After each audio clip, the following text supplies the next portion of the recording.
is up, everybody, and welcome to episode 70 of the Geekcast. I am Bobby, the Nintendo Guru, joined by my best friend in all the land, Toby. What is up, Toby?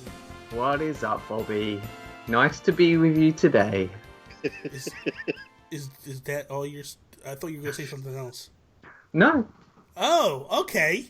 So, for those that are watching the video now, and you can probably hear some laughter, that's my other good friend, Miguel.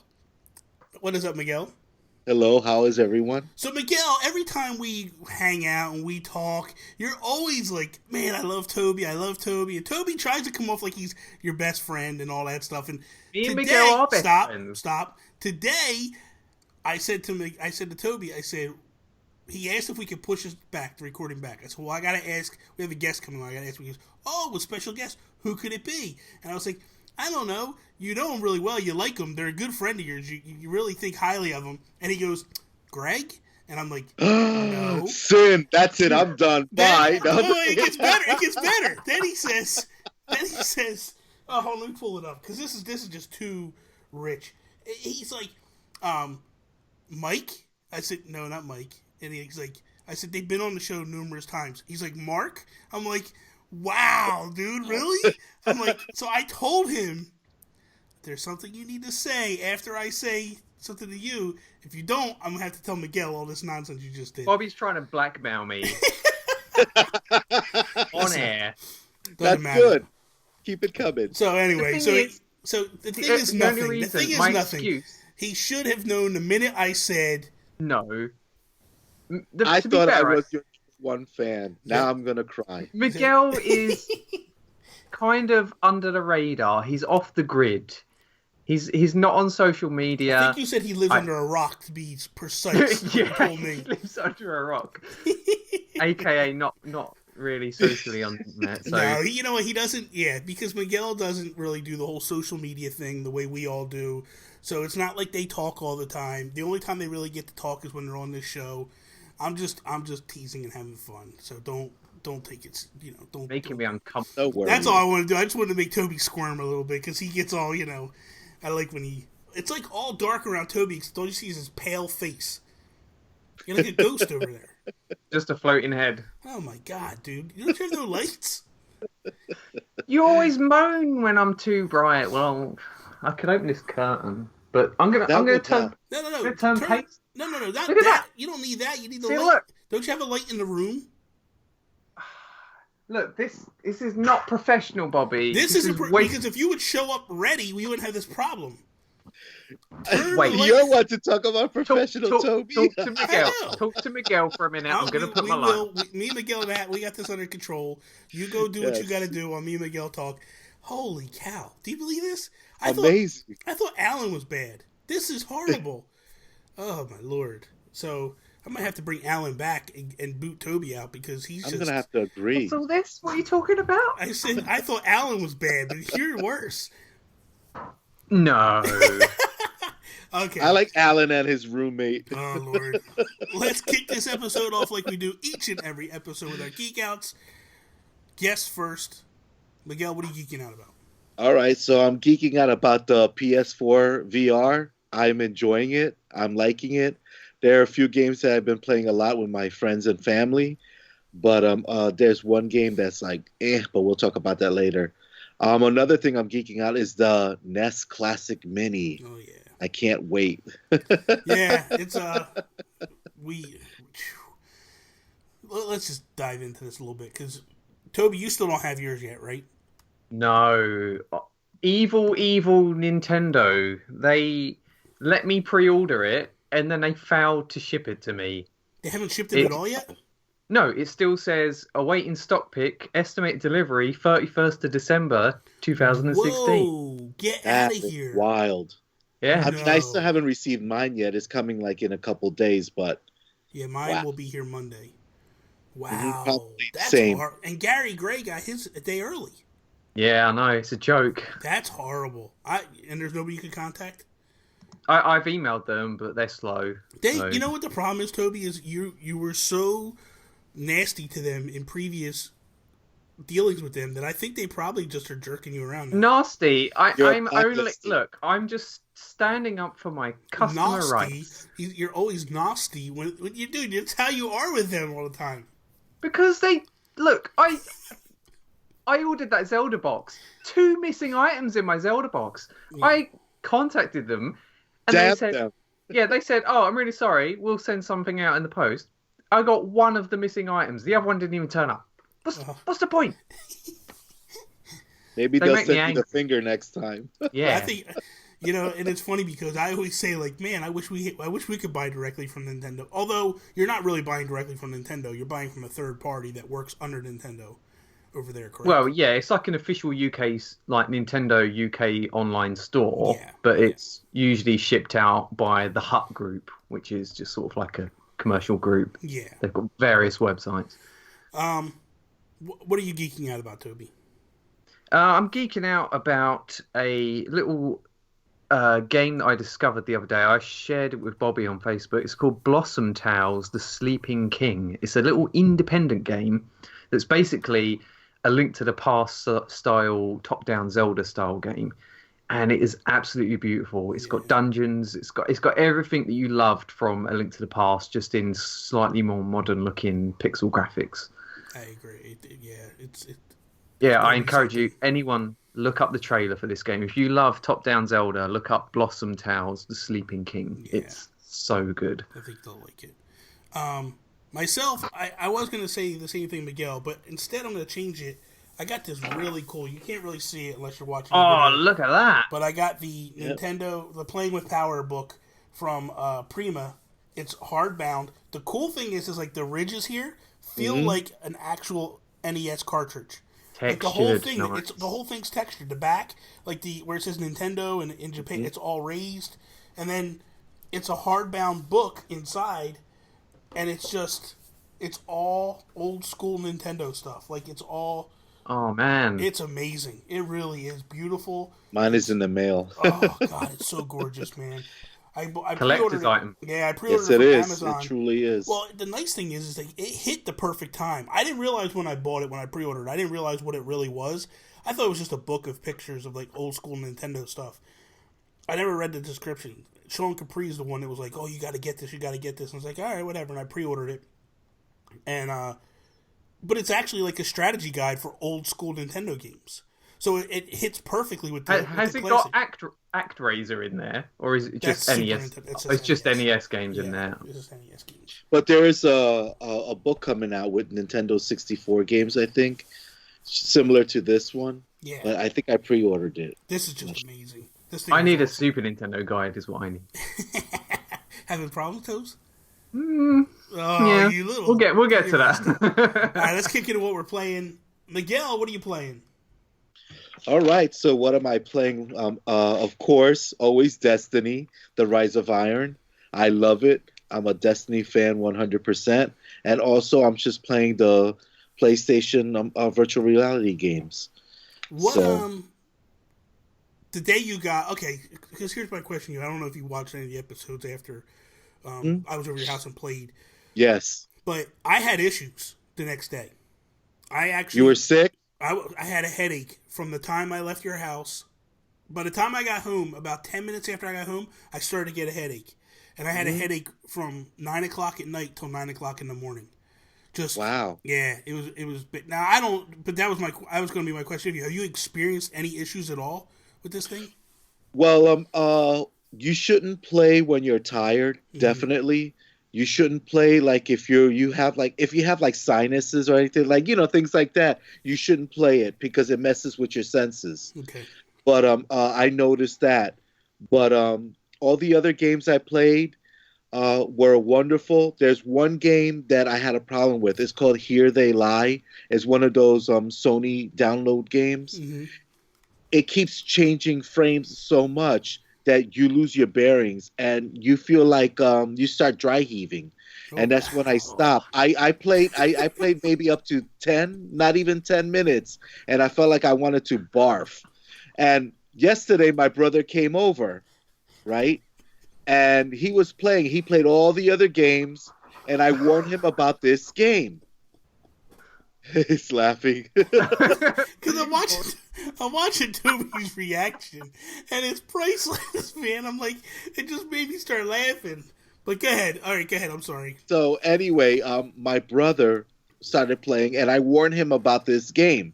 He goes, "Oh, now I'm curious. I want to play this game first." But I didn't let him. I let him enjoy all the other games, and then came Here They Lie.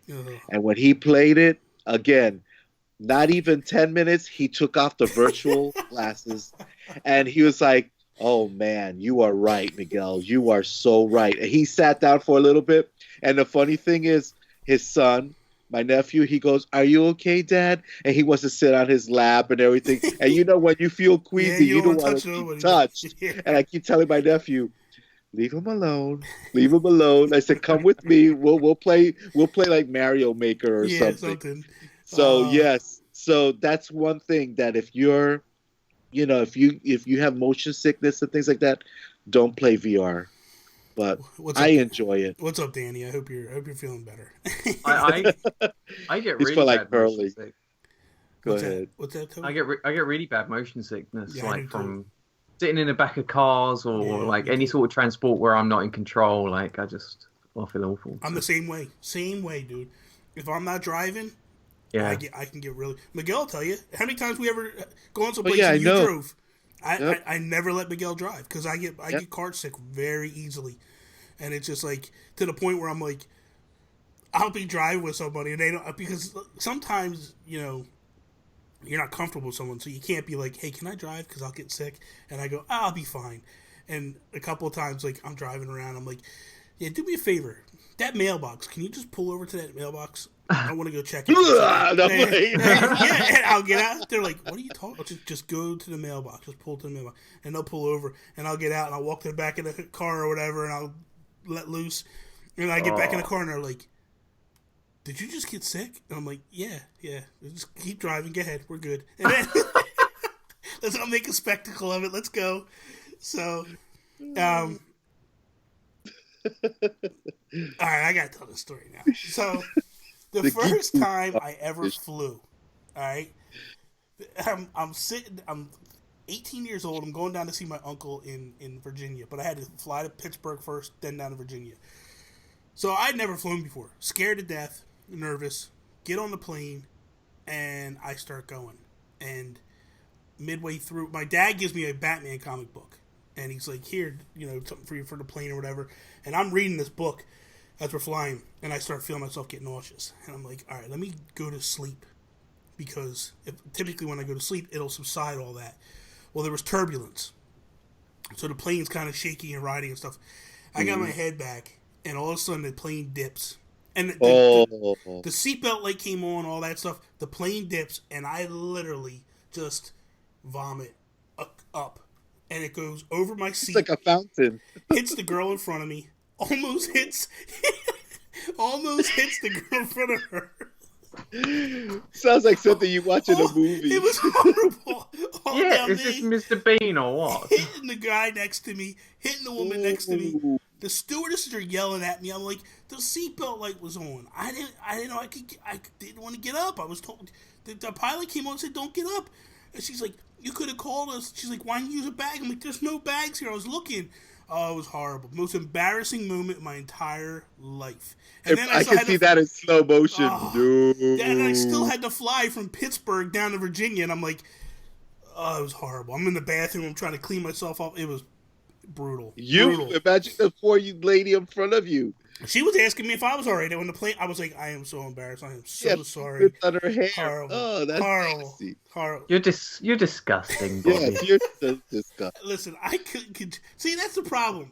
How can I control that? That's not my problem. That's not my fault. I've never had that issue again. Did you pay for their dry cleaning thing? I was a kid, man. I had no money, man. I was 18 years old. I had no money. I was like, what the heck? So, anyway. So, what are you playing, Toby? Right. Well. He's like, how do I follow this up? Your barf experience. Yeah. I checked out a few games this week. I tried out the free PS Plus game, Everybody's Gone to the Rapture. Oh, I played that last night. Go ahead. You played that? How Well, was it? I thought it was abysmal. Really? Oh, I agree. It I was a really did not enjoy it because the problem is I can see where they were going with it. They wanted to tell an interesting story through sort of like ghost sort of flashbacks. Like basically, you're in first person. You're walking around this English village, and you see these orbs of light. And as you get close to them, they sort of show human-shaped orbs of light of like people before they disappeared, having conversations and stuff. And from these conversations, you piece together the story of what happened. And that's pretty much all the gameplay is. You just go, you follow these orbs of light around and you see these conversations and then that's it. But you move so slowly and there is such little to do. Like there's no real gameplay hook to it. Like it's not really a game. It is the very definition of walking simulator. And it was just that's what I heard. But the thing is like the only reason I pushed through it's like 5 hours long, right? Yeah. And we played it from start to finish in one go. And I just wanted there to be a payoff at the end. And you get to the end of the game and there's zero payoff. Like the mystery is just not fulfilling at all. It's just a waste of time. Do not play this game. I agree. I would say I only played like maybe an hour and a half of it, and I was like, I'm done. Yeah. I played it only because it received the BAFTA award. Yeah. And and I was like, oh well, this is good. Let's see. And I'm like, really? Yeah. I was like, the only thing that was interesting was some of the conversation. Then after that, I was like, eh. Yeah, exactly. Some of the conversations you come across are totally meaningless. Like they contribute nothing to the story. They just waste your time. I was gonna get it too, and it's free. That's why. Maybe I will get it now that it's free. And just try it. So on the other hand, after that, I played an older PS Plus game called Gone Home. And, yes. I know a lot of people have played this already, but I've never played it before. And everyone always said, go in blind, don't read anything about it. So I did that. And that is a walking simulator as well, but it's all set in this house. Yeah. And I'm not going to give away any of the story or anything, but it's much more intriguing. And you can interact with a lot more things. You can like open cupboards and drawers and doors, and there's some light puzzle elements to it, and lots of secrets to find. And it's a shorter experience. It's only about an hour and a half, 2 hours long, and it's just so much more interesting than Everyone's Gone to the Rapture. So if you're going to play a game like that, I would definitely recommend Gone Home over that. Myself, I've been really back hardcore into Animal Crossing. This update really sucked me back in big time, and I restarted my town. Been going. I brought Ganon in, so I have Ganon in my town now, which is so Amazing. cool. It's so cool to have like this little pig that looks like Ganon and stuff, and he's like, it's just funny. And then I brought in Inkwell, which is a squid. It looks like an inkling, or it looks like an inkling. It looks like the Kraken, basically, but he's a little octopus and stuff. But he's orange, and the items that you could buy from the shops or the RVs when they come in, like of these different characters, like Tony brought in the two squirrels. When you take Callie and Marie and scan them in, there's two squirrels that are cosplaying Callie and Marie. That's cool. They're dressed up like Callie and Marie. So Tony's been in it as well. Like we've both been playing every single night. And I've been actually watching a Twitch streamer named Bergability. He's been streaming a lot of this game, and so it's weird. Like I'll turn it on when I get home from work, and he's playing and he's talking to people and stuff, and then I'll be playing as well. The other night I actually played Mario Kart 8 with him because he was playing on Twitch and had the code to the room up, and he was like, come on in, come play. And I was like, okay. So I jumped in and I started racing against him and stuff. So cool, so fun. And so that's where I'm at. Tonight I'm going to actually jump into Axiom Verge. I bought it for the Wii U. And I'm excited. I love it. Yeah, that's well, yeah. I'm a big Metroid fan. 2D Metroid games. I'm not really a fan of like Metroid Prime or anything like that, but like the 2D Metroid games, I love them. So I'm really excited to try this. I've heard it's like very, very close to a Metroid game. Yes. I love it. Yep. I heard it's a really close to Super Metroid. So I'm really interested to give it a shot and give it a go. Yeah, I've You been could on the add fence. codes from Metroid to that game, like Justin Bailey. Yeah. If you enter that, after you go through certain adventures and all, you enter that, he wears the suit, like the Metroid suit, Samus Okay, suit. the Samus suit. Cool. Pretty cool. Yeah, I gotta check that out. That's gonna be. I can't wait for that one. I downloaded it last night, but I was just too tired to start it last night, and I said, let me just go to bed, and then I was gonna play it this morning, and I got tied up on the computer, and next thing you know, Bobby, yeah, have you played that Gurumin game that I recommended? not yet. You? No. Because I was going to say, if you had, we can maybe give a little quick progress No, report. we'll do that next week. Okay then. Which game is it? Gurumin 3D. Okay. I'm gonna actually buy it after this, and then I'm gonna play that today as well. Cool. So, first topic. So basically, this week we got the announcement that Nintendo has officially said that by the end of the month, there will be no more Wii U's being produced. How long they'll be in stores, that's basically up to stores, I'm sure. I think at this point we might actually start seeing like clearance sales and the price actually dropping on these things.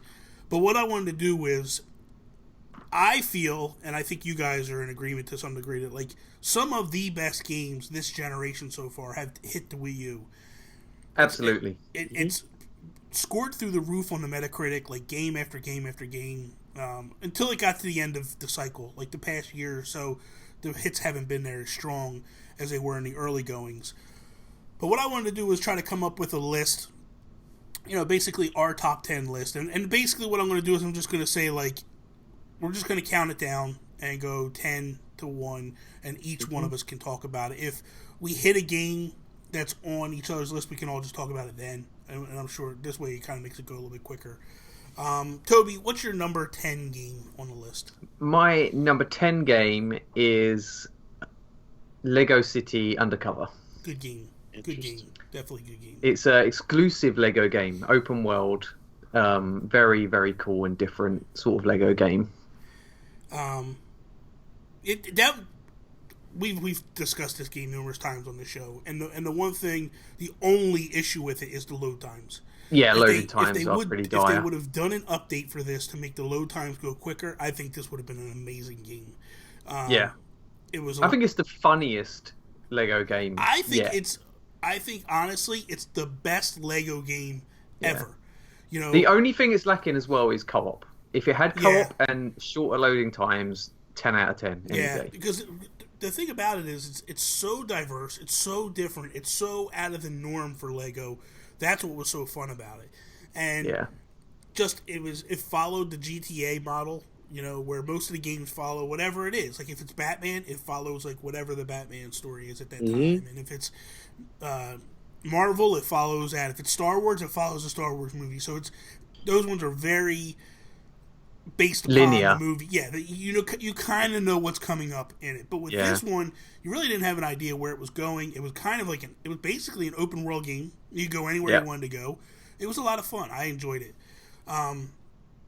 Miguel, what's your number 10 game? My number 10 game actually was Yoshi's Woolly World. Wow. Oh, that is on my list. Yeah, it's on my list as well. I put that on my 10. Okay. Yep. What's your thoughts on it? I liked it. I thought it was like, it just has a cute factor to it. It's just fun. I like the fact that you could play with more than one player. You can add amiibos to it.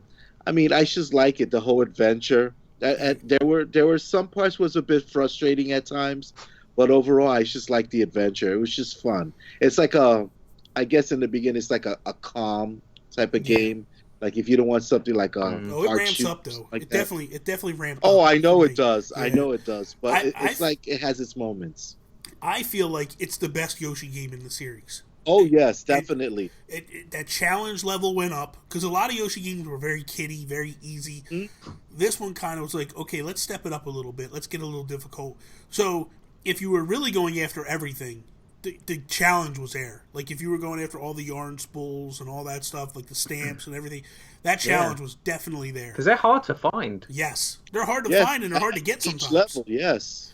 And sometimes you have to play co-op to get them. Yes, Yeah. that's what I was gonna say. You have to play co-op to get certain items. Yeah. I love the way that they've made sort of the level design and the gameplay mechanics around the yarn aesthetic. So Yeah. like to Oh, reveal secrets, like you're absolutely. pulling away bits of yarn and stuff. Like That part of it was just phenomenal. It's beautiful. It's gorgeous. It's beautiful. Gorgeous game, man. It a really, really clever when game. they first announced it, I thought like, okay, they're taking basically Kirby yarn and they're throwing, but that was originally how it was supposed to be based and what it was going to be, but then they changed.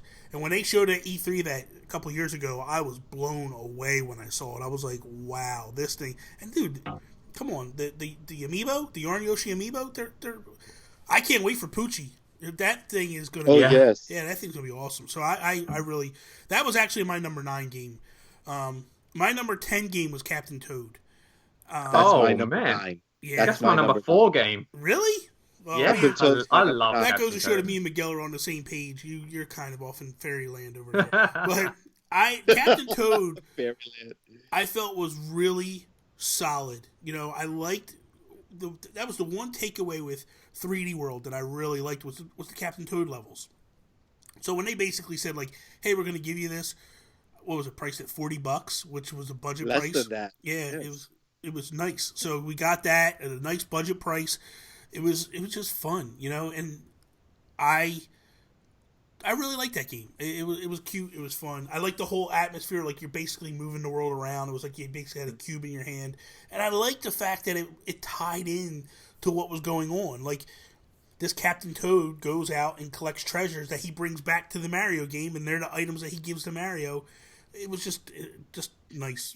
I like the fact that you actually use the Wiimote, that you actually move it around, you actually utilize it. Like some games, it's just like an image on the Wiimote, but in this game in particular, you actually use it Oh, you mean to the like move gamepad? around and see the You mean the gamepad? the gamepad. Why Yeah, did I say you said Wiimote? Wiimote. The gamepad. Oh, my Yeah, brain. that's fine. So the gamepad, you actually move it around and you utilize it, unlike other games. So I really enjoyed it. I think it's really interesting the way they got such mileage out of a very simple mechanic. Like Mario is built, everything about Mario is built around jumping, Yeah. but everything about Captain Toad is built around that you can't jump. You have to fall and you've got your little axe attack, and that's pretty much it. Like, there's so many levels that are so creative and different in that game just on those simple mechanics. Okay, so Miguel, he gave his number 9 too because his was Captain Toad. What was your number 9, Toby? Yeah, you're going to hate me for this. It's Mario 3D World. Really? Yeah. Wow. Because that game, it's a really great co-op game. It's fun when you have people around, but it's sort of lacking heart. Like, it's not Mario Galaxy, it's not Mario Sunshine, it's not Mario 64. It's almost on the same level as New Super Mario Bros. Just in it's not a special Mario game. I feel like it is. I feel like everybody got tied up with the stupid It's Not Galaxy 3 and really gave this a hard time when I don't feel like it deserved it. I feel like it's stood on just its own. levels. It's just But levels. it's fun with multiple players. Yeah, but not even that. Like, take away the multiple players. I had fun playing by myself. I didn't care. Do you realise, right, that it's not themed either? It makes out that it's themed. You go into the desert world, right? Out of all the levels in the desert world, there are 1 or 2 that are actually desert themed. The rest have nothing to do with desert. So it's why? Why is that? It reminded me of kind of like a Mario 3 with the map world, like the way the map worked out. But then it was also, I liked it, man. I don't know. I have to agree. I didn't have liked a it problem too. with it at all. That's a B team Mario game. No way. No way. That's actually my number. That's actually my number 4 on my. That's my list. number 7. Yeah. It's so. Wow. I'm shocked. I'm shocked with you, Toby. That's disappointing. I can't believe you did that. Okay, so let's jump into where are we at? Number 8. So Miguel, what's your number 8 game? Donkey Kong Tropical Freeze. I loved it. I enjoyed it. I know there are times that, again, it was horribly frustrating at sometimes, but I loved it. I think it was an improvement from the other Donkey Kong games, Yeah. and I love Donkey Kong in general. It doesn't matter, but I love the game. I love the concept. I actually left that one off my list, but it was a toss up because mine would have probably gone in the same spot if I did put it, but the game I put in there is different. But I felt like Donkey Kong Tropical Freeze was phenomenal in terms of visuals. This thing looked amazing. Like when you're playing in Africa and the fire starts to develop, like and the background, and like you're jumping on ropes, and then like they're timed. You got to move. You don't have time to just swing back and forth because that rope's on fire. You're gonna fall. Yep, it's just burn. Yep. Yeah, it's just amazing. What I did was I struggled with this game for so long because I didn't realize my TV wasn't set on game, and there was just a little bit of lag, and you need zero lag in order. That's right. So when I moved everything down to the game room, I changed my TV to game, and I actually finally beat Tropical Freeze because everything just flowed, and it was just so much easier. Toby, is it on your list at all? No, it's not. Okay. Just because I haven't played it. I know it's a great game, but I didn't want to put something on my list I haven't played. Though, right? No, I was going to buy it based on the soundtrack because I think the soundtrack's amazing. Oh, it is. You want to get it now? It's only $20, right? Yeah, I'll get it eventually. You should. You really should. I think you're doing yourself a disservice not even playing the game. I think you would. Yeah, no, I did enjoy the first one on Wii. That was good. My number 8 is Mario Maker. Really? Wow. Yeah. Wow. Hey, that's your controversial pick. Yes, that's right. Look, let's be honest here, okay? Be honest. We are being honest. Go ahead. I feel like Mario Maker is a great tool. It's building levels is a lot of fun. It's phenomenal. Playing levels, not so much. There's no rhyme. There's no reason. You're just picking a level randomly out there. I felt like they dropped the ball with finding levels. I felt like they could have handled that so much better, and they didn't. And that's why I gave it. That's why I put it up higher. If you can find a good creator that you like that makes good levels, then that's brilliant because they keep putting out new levels. You keep trying, and they're great. The key, what you said was if. That's the hard part. You have to actually scour for hours to find somebody good. The best way to find good levels is to watch YouTubers that play levels, and then they put the codes up. So if you see a YouTuber playing a good level, then you can copy that code down. Yeah. Nah. That's my number 2 anyway. So that's your number 2? Yeah, I think it's amazing. Wow. That's pretty pathetic that you have down that low. Miguel, what do you have it at? What? What do you have Mario Maker at? I have Mario Maker at number 4. Okay. Number 7. Where are you guys at with that? Toby, where are you at with number 7? Twilight Princess HD. Really? Yes. Mine's at number 6. Oh. I love Twilight Princess. I know it's slow going at the start, but that game is horrible. The dungeons are great, man. Some of the best dungeons. I have to agree with that. It's slow. That's why I went down on the list, but the dungeons and the music. Yeah. You know what? And the final boss, man. The final boss is so good. The funny thing was with this game, when I played it the first time on the Wii, I loved it. I thought it was phenomenal. But I guess time just beat it up in my mind. Because when I went back to go try, I just could not push through and play. It was just a slugfest for me. And I really think that they could have done extra work to make it easier, like quicker to get into, you know? Yeah, they could have done a little different. I don't know. Miguel, what's your number 7? It was the Super Mario Brothers 3D World. Okay. Myself, it's Wind Waker. I love this game, and I felt like Wind Waker probably could have went a little higher on my list if I really pushed through, and it probably should have gone a little higher on my list, to be honest with you. But whatever, it is what it is now. And I think the reason why it's a little bit lower is because it's not really truly a Wii U game. It's, it was a GameCube game originally. But I felt like the changes they made with this game just improved it drastically. And I felt like it was much better than Twilight Princess in terms of visuals. Like that HD remake, that remaster just lifted everything up in Wind Waker so much more than I felt like Twilight Princess did. And just like the fact of like they put the Swift Sail in, so they fixed the biggest issue in the game, and that's what I felt like. Where with Twilight Princess, they didn't fix the biggest issue with the game. They didn't fix the Trifles quest though. Oh yeah, but they didn't really do anything with it, right? No, I think it wasn't really that. Actually, did they? Did they make you pick up less pieces? Yes. It wasn't many because it wasn't like 11 in the original, or 11 or 12. It was a lot, wasn't it? My 8 or 9 in this one. Wind Waker HD is number 3 on my list. Wow, love that game. Wow. That's like one of my all-time favorite Zelda games. Mine is tied. I have Wind Waker and Twilight Princess in number 6. For me, Wind Waker is my all-time favorite 3D Zelda game. I feel like it's the best 3D Zelda game there is, especially since they fixed it. I always enjoyed it because I always liked the cartoon feel to it. But when they fixed it, it made it better. I just fell in love with it so much more. Number 6, where are you at, Miguel? I told you, Legend of Zelda: Twilight Princess and Wind Waker. They're both at 6? I put them both tied at 6. Okay. Where are you at, Toby? I got Splatoon at 6. Oh my god! And I know that I don't even have Splatoon on my list. That's number 11. The thing is, I haven't played that much Splatoon, but I can see that it is an amazing game. It is a defining moment for Nintendo. That it's a new franchise. It's a new. It's blowing up for them. So, and I know that so many people love this game, and I do really like it. And I know that if I put time into it, I could get into it.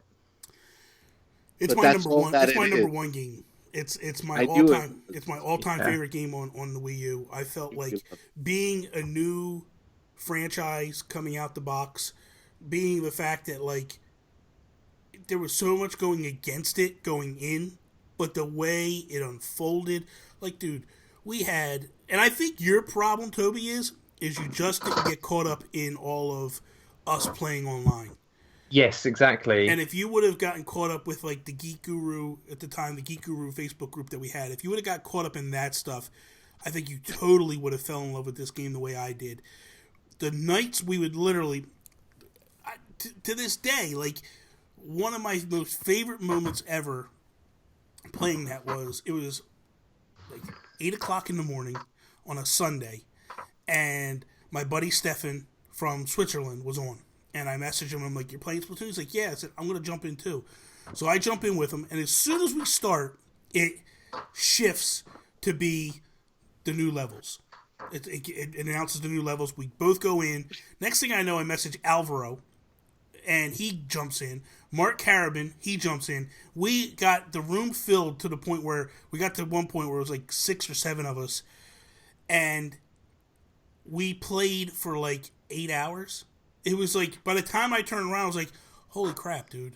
We put this much time into this game. Like, we spent the whole day playing. It was just one... Yeah, I'd love to be a part of that, but because everyone else in that community, they're all, like, on your side of the world, and it's, like, it's so hard to... Yeah, but the problem is, the thing is you're too busy playing GTA. That's your problem.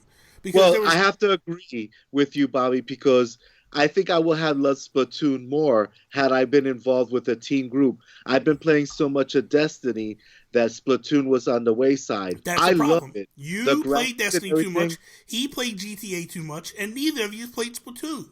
But I love Splatoon in a way. But for real, it's gorgeous. When I have my summer camps and the kids play it, they love it. I absolutely enjoy the camaraderie. Yeah, it's a lot. However, I thought for me, it was too much of the same thing. Well, the problem, and it was too much of the same thing. There is flaws with it. I'm not going to act like it's flawless, but there is a couple flaws. I would have loved it if it had proper voice chat. Yeah, but you know what? Here's the thing: when you're playing Turf War, there's no need for it. You don't need as much. Yeah, but when I play online game, I don't care if I need it for the game tactics. It's not about that. It's about socializing with your friends and giving them flack. Look at. I don't want to get carried away with this. I will say this. For Turf Wars, we would just mic up on Skype. And we would get on Skype and just hang out and have a good time with it. What a pain in the butt, though. It's not. It's not. It is. You have it. I have it on my cell phone. I have it on my cell phone. So I just I don't. Get it on your cell phone. Upgrade to the year 2016. Get it on your cell phone, and you don't have a problem. But we would just jump on Skype and talk if we wanted to talk. Now, not Turf Wars, but the actual ranked battles and stuff, it needs it because you're working as a team, as a unit. With Turf Wars, you don't need it because you're just painting the ground. And if there's someone in the area, you just go another way, and it's not that big a deal. And I've gotten to the point where, like, if there's an idiot painting a tree, I would just roll up to him, shoot him in the face a couple times, and then go off. And they would learn, like, okay, I should stop painting the tree. I should follow this guy. And, you know. Anyway. My number 6 was Pikmin 3. Not even on my list. Yeah, but that's my number 5. Yeah, Pikmin 3 was such a really good game. I really, truly loved that game. I felt like... And the funny thing is, I was never a fan of the Pikmin series early on. I never played Pikmin 1. The only reason I played Pikmin 2 was because they brought it back to the Wii when they were doing them Wii Classics and stuff, and they were bringing them games back.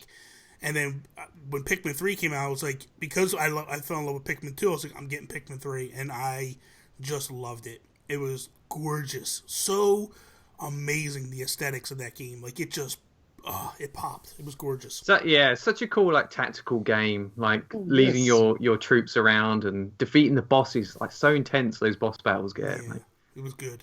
Yeah, really good. Number 5. Let's start to zip through this list if we can. Number 5, where are you at, Miguel? Shovel Knight. Oh, I had to put it in there. Yeah. I love Shovel Knight. Beautiful game, Shovel Knight. Hence the name. My name is Super Knight Armor is because of Shovel Knight. I love it. I can't argue with that. I put it on 5. I wish I could put it higher because it's one of my all-time favorites. But yeah. I even have it on my Xbox and my PlayStation 4. I have it everywhere. I have it on my 3DS, my PS4. I have it on my... And I actually bought the physical game on my PS4. Like, I love that game.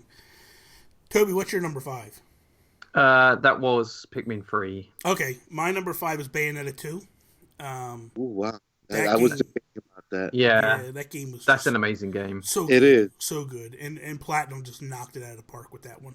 I hope they bring a Bayonetta 3 to Switch. So do I, man. Yeah, I never played it because Karina is the one that plays those games, and I just like to watch her. But every time I walk in the room when she's playing it, I just stare at the TV in amazement at just the crazy stuff that's going on. It's like a femme fatale. It really is, awesome. Yeah. And one of the first adult games on Nintendo Wii U. Yeah. It's really good. And I like the fact that they gave me Bayonetta 1 for free. Yes, that was a nice pack-in, man. It was nice. Number 4, where are you at, Toby? That was Captain Toad for me. Okay, and then Miguel? Super Mario Maker. Okay, I had Mario 3D World at number 4. Number 3, now we're getting into the nitty-gritty. Number 3, where are you at, Miguel? Mario Kart 8. Oh, yes. That's my number 1. Oh, that's my number 2. So, go ahead, let's jump into this. What did you think? What was your thoughts when you... It's gorgeous. Mm-hmm. It's fun. I hated racing games in any genre, any platform, in any system. But with the Mario Kart series, I fell in love with it. It's gorgeous. The tracks are smooth. You challenge people. I love the fact you could throw shells and things like that at one another. It's just clean family fun. Yeah. I just love it. You could play online, which was an extra for Nintendo. Again, I always have those summer camps. I play with the kids. They love it. Never a complaint with the game. Yeah, to me, it was, and this could be nostalgia, controversial a little bit, but I felt like it was my favorite Mario Kart of all the Mario Karts. And I know that there's other games that are done a little better with the AI. But for me, I felt like the graphics, the music is amazing level after level. But the thing that really brought it home for me was when they started implementing DLC. And they started taking these tracks that not only the tracks that they just gave us, like the Hyrule track and the Animal Crossing track and the Excitebike track, like they not only took those Nintendo themed tracks and threw them at us, but when they took games like or tracks like Baby Park and all these tracks that you played in the past and just ramped them up to graphics today. They basically did a HD remake on these tracks that was just amazing. And they even did, like, the music. Like, they just ramped up that music, too. Is top to bottom, I loved it. The only thing I didn't like about the game is I feel like if you don't get a good start, like within the first half of the race, if you don't move to the front within the first half of the race, you're going to be mired in the back the whole time. Doesn't matter what items you get. It's just, and I felt like the items, too. The items are just horrible. Like, if you were in the front, you got coin or banana peels or anything like that. Like, if you were in the, like, third to fourth, that's when you got the like good items like shells and stuff. And if you were in the back, you got good items to get to the front, but you would get to the middle of the pack, and then the people behind you would get the good items. And it was just a shift from, like, I would say from 5th to 12th. You just shifted power back and forth. And I think that's what I like about it, because it gives everybody an advantage to some in some way. But if you were 8th to 10th, the chance of you coming back and winning the race was very, very difficult. It made it, I felt in my mind, it makes it hard to get up there. You can probably finish 3rd to 5th, somewhere in that area, but getting up to number 1 spot is like, it's tough. It's tough. I think the only thing missing from that game is a decent battle mode with proper arenas. Yes. Because they reuse the tracks, and having that sort of loop of the track just doesn't really work for a battle mode. You know, like they need a proper arena. Like I really can't see why they didn't do that, even as DLC. Because you know, I think a lot of people would have bought proper proper arenas for a battle mode. I would have. Yeah, everything else about that game is just incredible, though. Yeah. Just like you said. My number 3 game is Smash, and I didn't put Smash on my list because that's my number 2 game, Super Smash Brothers. I love it, love it, love it. So for me, Smash was I love the trophy hunting, and I think it kind of correlated with amiibo hunting, you know, to some degree. Like I think it's what pushed me into amiibo hunting so hard because I was like, hey, I get these little figures that are basically in the game, like and it was kind of just cool for me, but I loved going and getting the obscure trophies, and then reading about the history because I'm that old school fan, and I like to read about like where characters were created, where they first played, and all that stuff. Like it was just so much fun, and like this game to me was the best one because the fact that all the third parties came in as well, and they just intertwined so perfectly in all of it. So I love that one. I don't think anybody else has any. What was your number 3, Miguel? My number 3 was the Mario Kart. We were talking about that. All right, so then let's do this. Just for argument's sake, let's just go over our top ones again. Toby, what was your number 1? Mario Kart. Okay, and then Miguel, your number 1. My number 1 has to be Axiom Verge. Oh my lord. We didn't even talk about this one. Okay, so I haven't played it yet, obviously. Why did you make that your number 1?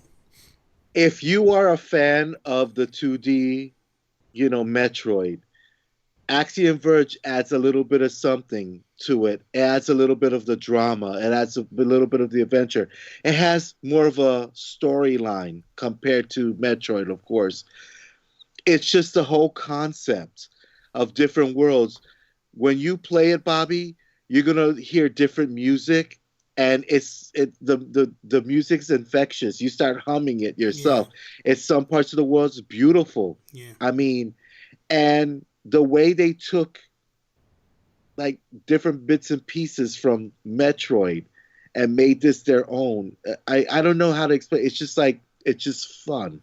And then there's secret worlds that you have to find and secret spots like they did on Metroid. And then what else do I have to say?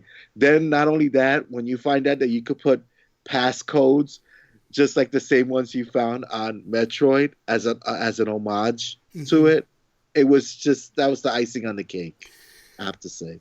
That's interesting. I can't wait to get into this. Like I said, I'm going to play it today for the first time, and I'm pretty excited for it. And then my number 1 game was Splatoon, and I love that game. It was actually my game of the year last year, and I can't speak highly enough of it. Real quick, I wanted to do 2 games that I felt needed to get mentioned here. Honorable mentions. And for me, one was Xenoblade Chronicles X. Yeah, definitely an honorable mention. Phenomenal. Yes. That game was so good. The only thing I didn't like was the music in the hub world was horrible. I hated that part of it. I didn't like the fact that it left the whole Shulk type thing, like a storyline, a story-driven game. But whatever, that's fine. And then Rayman Legends. I've said this numerous times. That's true. And Rayman Legends probably should have been on my top 10 and probably very high on my top 10, but I didn't put it on there for whatever reason. But if you own a Wii U, you are doing yourself a disservice if you don't own Rayman Legends. I feel like it is the quintessential Wii U game. It implements the gamepad perfectly. It looks gorgeous. The music is gorgeous. The music levels when you're actually playing music, but it's basically themed off of like jumps and all. It's kind of like playing Guitar Hero or something with Rayman. It's so amazing. That Black Betty level is amazing. I have to say, I wish Smash Brothers had the Rayman character in it. I think that would have been another. It just would have been another nice addition to the Smash Brother world. I think, but I agree. I think it was going to, and Nintendo got mad at him and pulled it because there is a trophy in the game of Rayman. Yes, and yes, I think there originally is. he was supposed to be, but when Ubisoft, the exclusivity of it, I think it. So, do you think he'll come back in the Switch version? The Smash.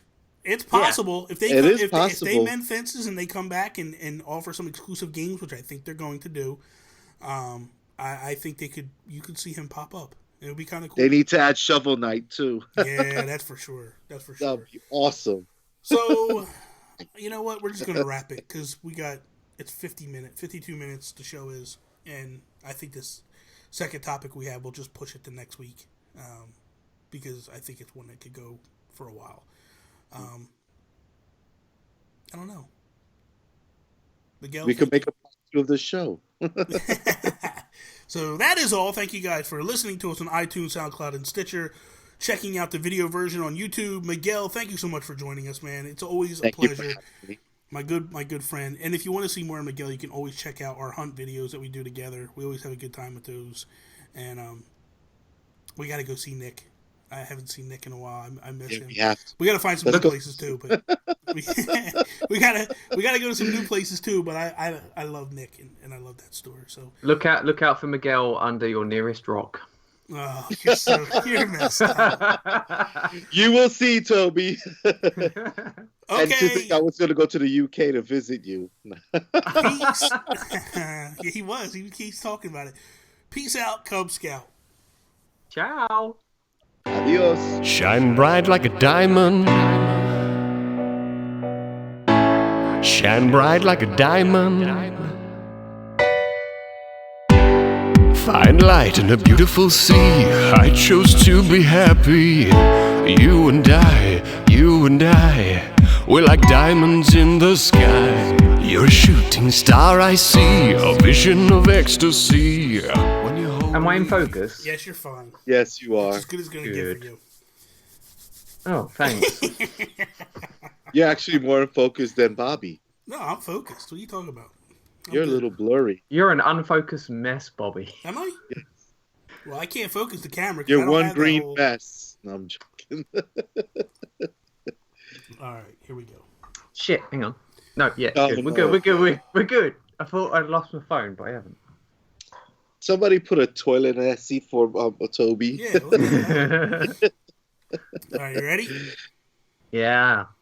Miguel, you have a top 10 list for Wii U games. Yes, I do. And then, as far as like your game of the year so far, we're not going to. Yeah, I'm geeking out. I have that. I have. I'm gonna throw. I do my homework. I guess that's the teacher in And me. he got told later. I told Miguel like last minute. It wasn't like I told him weeks ago. Oh, you're such a scumbag. Go ahead. Okay. Go, just start. Right. Don't give me that attitude. Just this is you. start. But my top 10 is not in any order. No, does it matter? Oh, we're gonna try to make it in order if we can, but that's fine. We'll try to. It's fine. We'll as we go through, we'll say what's your number 10. Just look through your list and try to put them in order. Okay. What is up, everybody, and welcome to episode 70 of the Geekcast. I am Bobby, the Nintendo.